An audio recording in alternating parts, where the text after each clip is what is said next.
बिहार में धीरेन्द्र शास्त्री का कार्यक्रम हो रहा है और इस कार्यक्रम के बीच भारतीय जनता पार्टी ने अपने हिंदू वोटरों को साधने की कवायद शुरू कर दी है।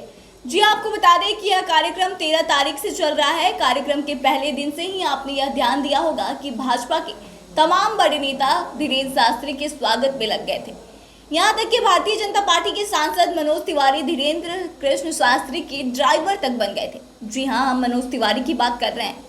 मनोज तिवारी दिल्ली से पंडित धीरेन्द्र शास्त्री के साथ आते हैं और उसके बाद एयरपोर्ट से होटल और होटल से नौबतपुर तक बाबा के सारथी बनकर काम करते हुए नजर आते हैं और उसके बाद फिर मंच पर भाजपा के तमाम नेता मौजूद रहते हैं, चाहे अश्विनी चौबे हो, रामकृपाल यादव हो या भाजपा के नए प्रदेश अध्यक्ष सम्राट चौधरी या फिर बीजेपी के फायर ब्रांड नेता और हिंदुत्व का झंडा उठाने वाले गिरिराज सिंह की बात करें तो यह तमाम बड़े नेता बागेश्वर धाम वाले बाबा यानी कि धीरेन्द्र शास्त्री के स्वागत में लगे हुए हैं। यहाँ तक कि बिहार के नेता प्रतिपक्ष विजय कुमार सिन्हा भी इस रेस में शामिल हो गए हैं। बता दें कि तमाम नेता यह देख रहे हैं कि पंडित धीरेन्द्र शास्त्री को सुनने आई भीड़ हमारे लोकसभा की भीड़ है और अगर हम पंडित धीरेन्द्र शास्त्री के साथ रहते हैं तो इस भीड़ के मन में जरूर यह आएगा कि हम हिंदुत्व की बात करते हैं।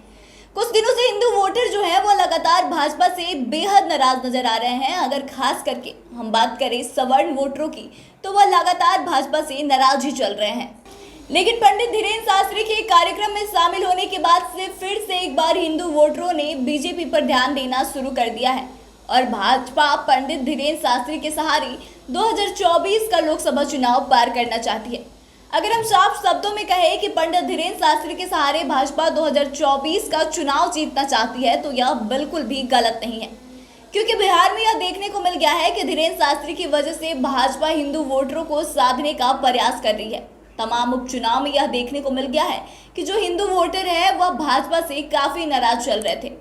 कई कारणों की वजह से हिंदू जो है वो खास करके उसमें जो सवर्ण है वो भाजपा से बेहद नाराज दिखाई दे रहे हैं। लेकिन पंडित धीरेन्द्र शास्त्री के आगमन से और भाजपा के उस कार्यक्रम में लगातार शामिल होने से हिंदू वोटर अब थोड़े बहुत भाजपा के प्रति आकर्षित होने लगे हैं, क्योंकि हिंदुओं को ऐसा लग रहा है कि अगर भाजपा नहीं रहेगी तो फिर हमारा कुछ नहीं हो सकता, क्योंकि पंडित धीरेन्द्र शास्त्री का विरोध सरकार में बैठे तमाम लोग कर रहे हैं और भाजपा लोगों को यह दिखा रही है कि देखिए वह लोग विरोध कर रहे हैं और हम इनका स्वागत कर रहे हैं। तो अगर वह सरकार में रहेंगे तो हिंदुओं का विरोध करेंगे और इससे हिंदुत्व को खतरा हो सकता है। वहीं भाजपा यह भी दर्शाना चाहती है कि सत्ता में बैठे जो लोग हैं मुसलमानों को अपना मानते हैं और हिंदुओं को गैर मानते हैं और यही सब दिखाकर भाजपा फिर से हिंदू वोटरों को साधने का प्रयास कर रही है। वहीं पंडित धीरेन्द्र शास्त्री इसका माध्यम बन रहे हैं।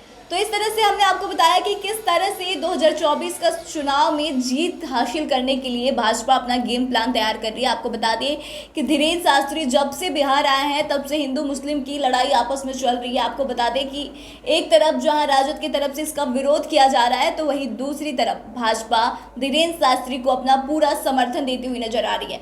बता दें कि जब से धीरेन्द्र शास्त्री को भाजपा का समर्थन मिला है तब से तमाम जो हिंदू कम्युनिटी के लोग हैं वह यह बात कह रहे हैं कि बिहार में भी योगी जैसा कोई मुख्यमंत्री होना चाहिए और प्रधानमंत्री योगी जैसा बनना चाहिए।